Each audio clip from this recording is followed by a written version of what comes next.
Enough already. For a moment, I was about to retort. But I held back those words. How long are you gonna be away from home? The housework is piling up. Get back home already.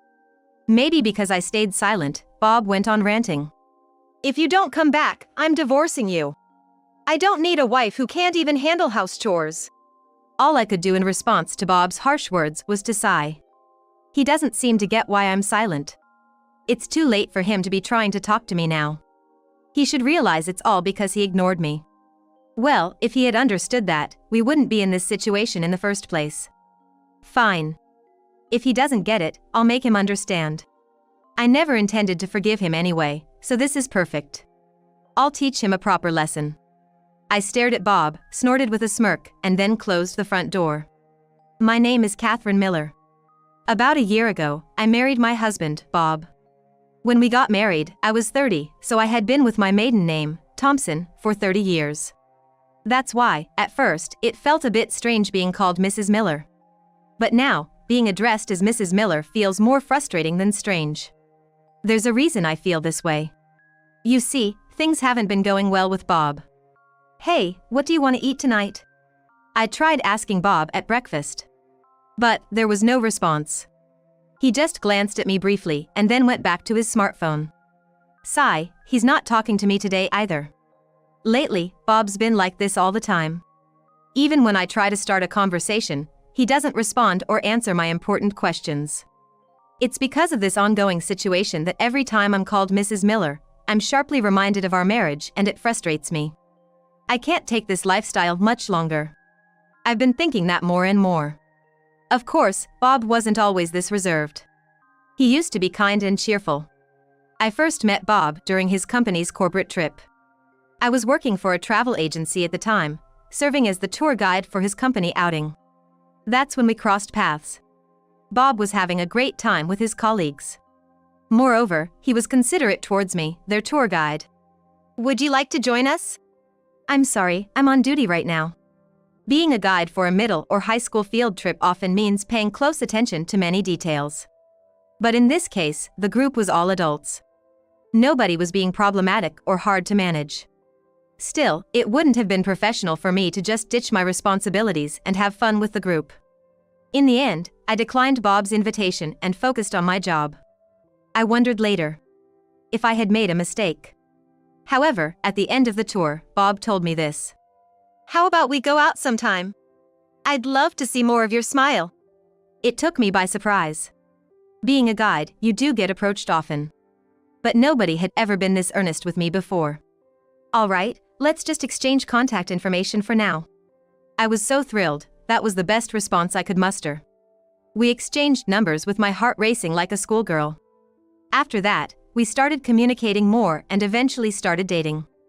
And that led to our marriage a year ago. Looking back now, I feel our days before marriage might have been better. Once we got married, I began to see sides of him I didn't like. You left your clothes out again. Huh? What are you talking about? Bob replied, playing dumb. I picked up the suit he'd left on the sofa. This, Bob. Don't leave it on the sofa. Put it in the closet. Oh, that. My bad.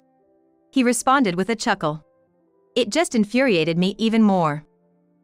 He's just like a child. Leaves his clothes everywhere, drops his stuff around the house, and no matter how many times I point it out, Bob just apologizes on the spot. And does the same thing the next day. And it felt like it was getting worse day by day. After our marriage, these irritating habits of Bob became more and more noticeable. Apparently, Bob felt the same about some of my habits. One late night when I returned home after work, he yelled at me. Catherine, there's a pile of laundry. Aren't you washing anything? Yeah, sorry. I'll get to it right away. It's our peak season, and I've been swamped at work. It was during the spring break, and our travel agency was in the middle of its busiest period. There were many trip bookings, and the workload had increased. It's the most lucrative time for a travel agency. So yes, I had been neglecting the housework. I felt bad about it. But I explained to Bob that this was only temporary and things would settle down soon. Just making excuses to be lazy. It's not an excuse. Your company has busy seasons too, right? So what? If it interferes with the housework, maybe you should just quit your job. You're my wife, after all, Bob said condescendingly. At that moment, I was infuriated. I couldn't help but raise my voice in response. What's that supposed to mean? I work too. Shouldn't you be helping with the housework? Why should I do housework? Isn't that the wife's job? We're both working, so we should both pitch in, right? Don't you get it? I confronted Bob, but he just turned away. Then, in a sulking tone, he said, House chores have always been the wife's job, haven't they? You knew that before we got married. Things have changed. Couples work together now. Even though I said this, Bob acted as if he hadn't heard. Eventually, our argument escalated and we slowly stopped talking. A few days later, when I came home, I heard Bob's voice from inside the house. Huh? Is someone over? I cautiously entered the living room and met eyes with my mother-in-law in the kitchen. Oh, welcome back. Hi, why are you here? Well, she sighed before continuing. The story dated back a few hours. As she was preparing dinner, Bob had suddenly called her. Mom, I need your help. Catherine won't do any housework. What? Catherine? She keeps saying it's her busy season, so she's slacking off. I can't even get a decent meal. He apparently said. Of course, that was a big lie. Sure, because it's a busy season, I might not be on top of all the chores. I might do laundry for 2 days in one go. But I do prepare meals and handle the basic chores. So, I defended myself confidently. I sometimes use meal kits, but I still cook the meals myself. Bob interrupted. What's a meal kit?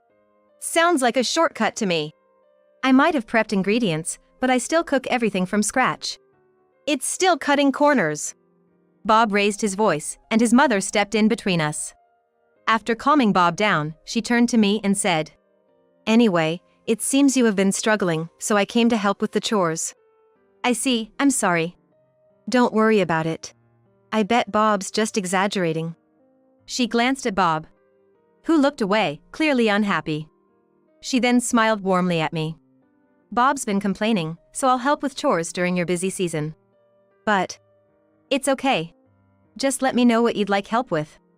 With that said, Bob started devouring the food on the table. Soon after finishing, he promptly retreated to his room. Watching his retreating figure, the mother-in-law turned to me and said, I'm sorry, Catherine. What? Why? About Bob. He's probably not doing much around the house, is he? All I could do was give a wry smile when my mother-in-law said that. Seeming to understand my feelings, she continued. Bob probably called me over just to spite you. To spite me? As I asked for clarification, she sighed before answering. From her perspective, Bob was frustrated with me for cutting corners with the chores while ignoring his own flaws. To get back at me, he probably called her over, thinking that if she came, I'd have no choice but to do the housework properly. No matter how busy I was, I wouldn't be able to slack off. Moreover, she would surely scold me for not doing enough. That's what she guessed Bob was thinking. But contrary to his expectations, my mother-in-law showed understanding towards me. Not only that, she actually blamed Bob. This didn't sit well with Bob at all. That's why Bob's been sulking, she said. But what should I? Just leave him be. He's not a child. She laughed off the matter. But things wouldn't be so easy. Because from that day onwards, Bob stopped talking to me altogether. He wouldn't reply, no matter what I said. He'd even turn away from me. At first, I thought he'd give up soon. But no matter how much time passed, Bob didn't seem to want to speak. And like that, days turned into more days. Eventually a week passed, and before I knew it, half a year had gone by. By that time, I had truly reached my limit. This isn't a marriage anymore, is it? Feeling this way, I decided to file for divorce. After work, I went to a lawyer's office. Then, on a particular weekend morning, I left the divorce attorney's business card on the table and went back to my parents' house. To say I held no grudge against Bob would be a lie. But I didn't want revenge or anything like that. If I got some alimony, that would be fine. That's what I thought. But shortly after, an event occurred that completely flipped my emotions upside down. It happened a week after I left the house. In the middle of the day on a weekend, someone unexpectedly came visiting. I'll get it. Holding back my father who was next to me, I stood up and headed towards the front door. May I help you? I called out to the silhouette standing in front of the entrance. But there was no reply. Wondering who it could be, I opened the door slightly. The moment I peeked outside, I was taken aback. Bob? It was Bob standing there. He was looking intently at me, his mouth a tight line. I immediately shut my mouth. Suddenly, Bob raised his voice. What are you doing here? I was stunned by his outburst. Why is Bob angry? After all the silent treatment, I'm the one who should be mad. Such feelings overflowed within me. And at the same time, anger swelled up. Oh, doesn't Bob realize I'm mad? Well, if he doesn't, I'll make him understand. I decided to express my anger silently. Enough already! For a moment, I almost retorted. But I held back those words. How long are you gonna stay away? The house is a mess, just come back already. Since I kept quiet, Bob continued his tirade. If you won't come back, let's just get divorced. I don't need a wife who can't even do household chores. All I could do was sigh at Bob's harsh words. He doesn't even realize why I'm silent. It's too late to talk to me now. Realize that all of this is because you ignored me. Well, if he had realized it, we wouldn't be in this situation in the first place. It's fine, I'll make him understand. I never intended to forgive him anyway. I'll make sure he pays for his mistakes. After glaring at Bob, I snorted in derision and shut the door. Hey, Catherine! Don't ignore me! Bob tried to forcefully open the door. I held the door firmly, staying silent. Stop kidding around! Come back now! It was when Bob said that. Noticing the commotion, my father rushed out from the living room. What's going on, Catherine? Dad, please help. I whispered, asking for his help. My father took my place and confronted Bob outside. What do you want? Bob flinched at my father's stern tone. Soon, Bob started to look evasive and began making excuses. Catherine hasn't come home, and she left all the chores behind, so. I've heard all about it. This is your fault, isn't it? No, I didn't really. Bob looked more flustered. My father, pushing him into a corner, told him. You haven't been talking to Catherine, have you? And you came to pick her up? How can you even say that? Well, by not talking to her, you essentially gave up on your relationship. It's too late for regrets now. Bob jumped at my father's booming voice. Bob quickly distanced himself from my father and pointed at me. I'll forgive you now. At your age, you won't have many chances left after a divorce. All bark and no bite. That's the phrase that came to mind. He looked that pathetic. I sighed and retreated further inside the house. You'll regret this, Bob shouted. It was so loud I could hear him clearly inside. Shortly after, my father returned. I asked him about Bob. Where's Bob? He ran off. So, what are you gonna do? I initially planned to leave him be, but I've changed my mind. I'll teach him a lesson and make him truly regret it. I was determined. I was about to contact a lawyer when my phone rang. Huh? A call from Bob? I guess he switched to calling since I ignored him. However, my intention to not talk to him remained. I ignored the call. It ended shortly after. He seems to have given up. Just as I murmured that, the phone rang again. And after that, the calls just wouldn't stop coming in. So persistent. I might as well block him. I blocked Bob's number. I knew he'd figure it out soon, but I didn't care. If he gets the message that I want to ignore him forever, that's enough. That's what I thought. After that, I don't know if Bob realized he was blocked. But he didn't come to the house. And for that, I was relieved. And the next day, I went to work as usual. On the way home, I figured I'd stop by the lawyer's office. I'll discuss the next steps with them. That's what I was thinking while working. Lunch break rolled around, and I stepped out of the office to grab a bite. As I was heading out, a voice called out to me. Catherine! I've been waiting for you! Turning toward the voice, it was Bob. I was taken aback and blurted out. Why are you here, Bob? Catherine, why haven't you come back? You don't answer calls, what the hell are you thinking? Bob ranted loudly, drawing attention. I got flustered. Hey, don't make a scene here. You ignore me in person and over the phone. What choice do I have? He raised his voice, clearly agitated. By now, I was getting really annoyed. All he ever thinks about is himself. Even though this whole mess started because he decided to give me the cold shoulder, I wonder how I could get through to him. Just as I was pondering this, a colleague named Paul emerged from the office. Paul is a male coworker. He's been hitting the gym, and it shows. Noticing the commotion between Bob and me, he stepped in. Is everything okay? Paul asked, concerned. I managed a rueful smile, replying. It's a little complicated. But from the look of it, Paul seemed to get the gist. He stared at Bob and said, Do you have business with one of our employees? Mind your own business. This is between a husband and wife. Husband and wife, huh? Paul gave me a quick glance. I shook my head. Suddenly, Bob yelled. Catherine! Stop lying! We're married, aren't we? No, we're not. We're complete strangers. I snapped back. His face turned beet red with anger. That's a lie! We got married a year ago, and we've been living together ever since. Bob began his rant, looking all high and mighty. I was looking at him with disbelief. Waiting for him to finish, I finally interrupted. Done with your tall tale? What? It's not made up. Well, where's the punchline about us being divorced? Bob looked stunned at my remark. Seeing his expression, I teasingly said, Oh, did you forget that you signed the divorce papers from my attorney? What are you talking about? I didn't sign anything. You did. It was on the papers my lawyer sent. I said in a slightly lower voice. What are you saying? Bob asked in disbelief, so I began to recount the events after leaving our home. The day after I left our home, divorce papers were sent to Bob. Bob might sign it, or he might not. Either way, I thought it was fine. But a few days later, there was a twist. My mother-in-law visited me.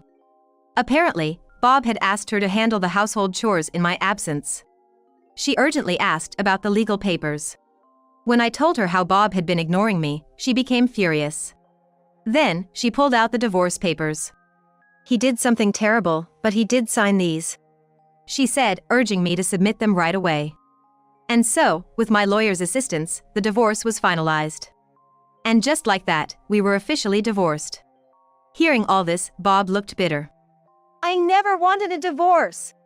Then why did you sign the papers? I was drunk when I did. Bob started making excuses. I was drunk and just signed it for fun. I never really intended to divorce. It was just a game. He went on with his excuses. But once you signed the divorce papers, there's no way those excuses will fly. You really expect anyone to believe that? But Shut it. We're already divorced. If you say one more thing, I'll call the police. I snapped at him. Bob looked down, biting his lip like a child. Just go away. I told him off. Bob turned his back, murmuring, You'll regret this. That's my line. Bob then scurried away. Surely, he's learned his lesson by now. We're officially divorced, and he's the one who signed the papers. He can't object now. I couldn't help but laugh. Later, I thanked Paul by inviting him for lunch. We had an unexpectedly great conversation. After work, I headed to the attorney's office. But then a problem surfaced. Bob might not agree to discuss it. We'll do everything we can, the female lawyer reassured me. But if Bob tries to approach me again, it'll be a nightmare. I emphasized this to the attorney. My job was done. All I had to do now was trust the attorney. I headed home, relieved. But days went by without any contact from the lawyer's office. Instead, something else arrived at my place. It was about 10 days after visiting the attorney, when my distraught father approached me. Something strange was sent to you. He handed me an envelope. It read personal identification notification. What's this? I opened it, and my face turned pale. A marriage application. I immediately called the attorney. explaining the situation. It means someone submitted a marriage application without your consent. Typically, both parties go to the county clerk order's office to submit a marriage application. But one person can submit it too. In that case, the local authority notifies the absent party. That's the personal identification notification. This is to ensure that the marriage application isn't submitted without the other's knowledge. There's only one person who'd do this. It has to be Bob. Infuriated, I reported the matter to the police through my attorney and sought advice. If you file for a marriage annulment mediation, it seems like a hassle, but it's the only way. I had the lawyer start on it immediately. At the same time, I reached out to my mother-in-law, thinking it'd be pointless to contact Bob. Well, the thing is, I explained everything to her, and as expected, she was livid. Bob, get over here. I could hear her yelling at him over the phone, followed by Bob's crying. It wasn't what you think. I did it for Catherine. What are you on about? What you did is a crime. You realize that? But He began to wail pathetically. It was unbearable to hear, so I hung up. The next day, led by his mother, Bob showed up at the attorney's office. As soon as he entered the office, he immediately apologized. I'm so sorry. Please forgive me. Excuse me? There's no way I'm forgiving this. But I did it for Catherine. He started with the same excuse. So I told him, submitting a fake marriage registration can be considered forging an official document, you know. Of course, that's just a possibility. It's uncertain if he'd actually be charged with a crime. But as a threat, it worked wonders. Bob apologized again. I'm sorry. Please. I don't want to go to jail. Too bad. Reflect on what you did. With that, Bob broke down in tears. Later on, in court, Bob confessed to forging the marriage certificate. I assume he testified that way, hoping to get leniency. However, life isn't that easy. Although he wasn't prosecuted, it didn't change the fact that he committed a crime. In the end, Bob lost his job and became an outcast in the community. Whenever people saw him in public, they whispered behind his back.